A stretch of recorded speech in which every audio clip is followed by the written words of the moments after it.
Get ready for one of the most shocking and disturbing stories in the Bible. In the book of Judges, chapter 19, we find an account so dark that many avoid talking about it. But today, let's delve deeply into this narrative that reveals how far human beings can move away from God. The brutality and tragedy of this episode will leave you speechless. Before we start, I ask you to leave a like, because it is with your support that we can continue to bring this type of impactful content. And most importantly, pay close attention to every detail of this story, as it carries profound lessons about responsibility, morality, and the consequences of our choices. Following through to the end can transform your perspective on the importance of faith and closeness to God. Be ready, because what you see next will leave a deep impression on you. There is a story in the Old Testament that, to be honest, I find one of the most disturbing in the entire Bible. In fact, it may not be suitable for all ages.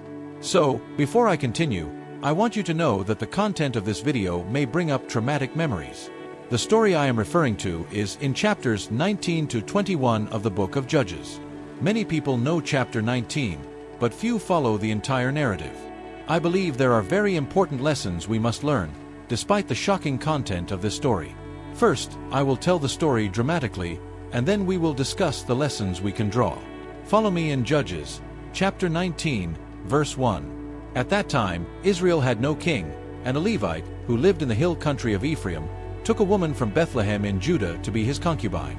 To be clear, we are talking about a Levite from northern Israel who brought a woman from the south, from Bethlehem, to live with him. It turns out that this woman was unfaithful and returned to her father's house in Bethlehem, where she stayed for 4 months. The Levite, wanting his wife back, traveled from Ephraim to Bethlehem to get her.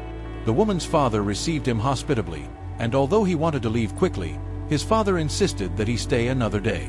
This cycle repeated for several days until the Levite finally decided to leave with his concubine. As they traveled back to Ephraim, the day was already ending, and as they arrived near a city called Jebus, the Levite's servant suggested that they spend the night there. However, the Levite refused, preferring to go to Gibeah, a city inhabited by Israelites. When they arrived at Gibeah, no one welcomed them. Only an elderly man, upon seeing them in the square, offered shelter. During the night, while they were at the man's house, a group of wicked men surrounded the residence and demanded that the Levite be handed over to them so that they could sexually abuse him. The owner of the house begged them not to commit such an atrocity, offering instead his own virgin daughter and the Levite's concubine. Unfortunately, the group refused, and so the Levite handed his concubine over to them. The woman was brutally abused all night and, at dawn, was left for dead. She barely managed to return to the house, where she collapsed exhausted at the door. The next morning, the Levite went out and found his concubine lying dead on the doorstep. He placed her on his donkey and returned home, where he committed an even more disturbing act. He cut the woman's body into 12 pieces and sent them to the 12 tribes of Israel, accompanied by a letter describing the crime.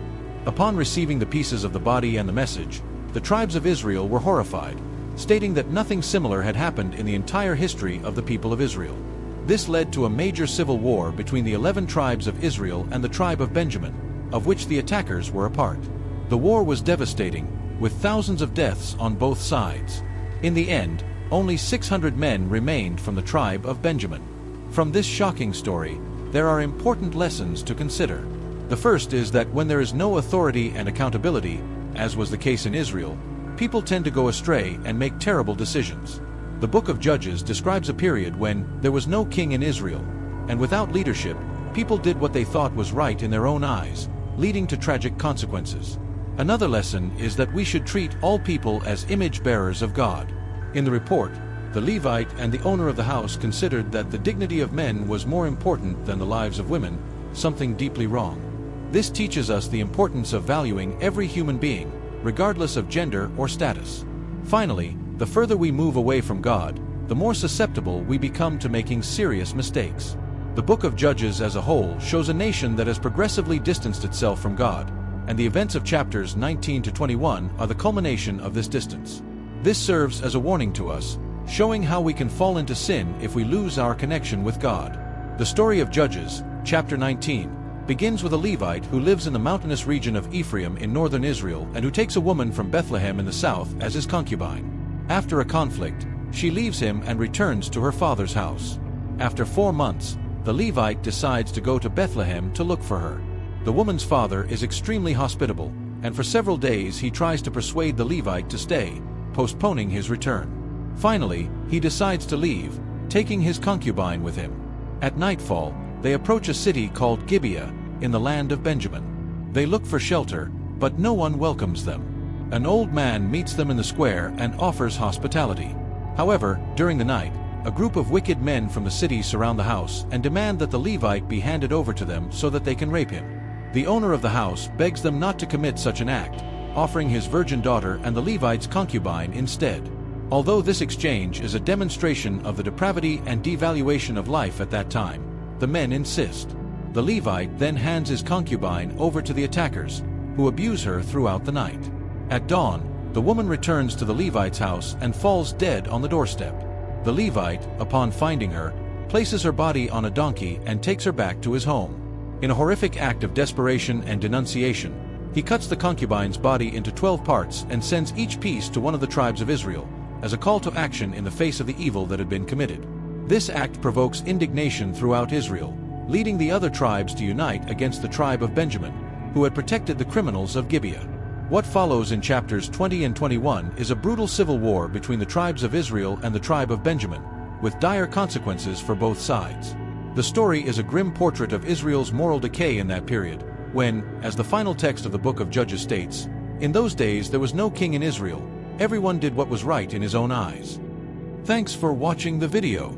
If you found these lessons valuable, please share with someone who can also learn from this impactful story. This can help you reflect on important decisions. Don't miss the next video that appears on your screen, which brings more insights into your spiritual journey. Until next time.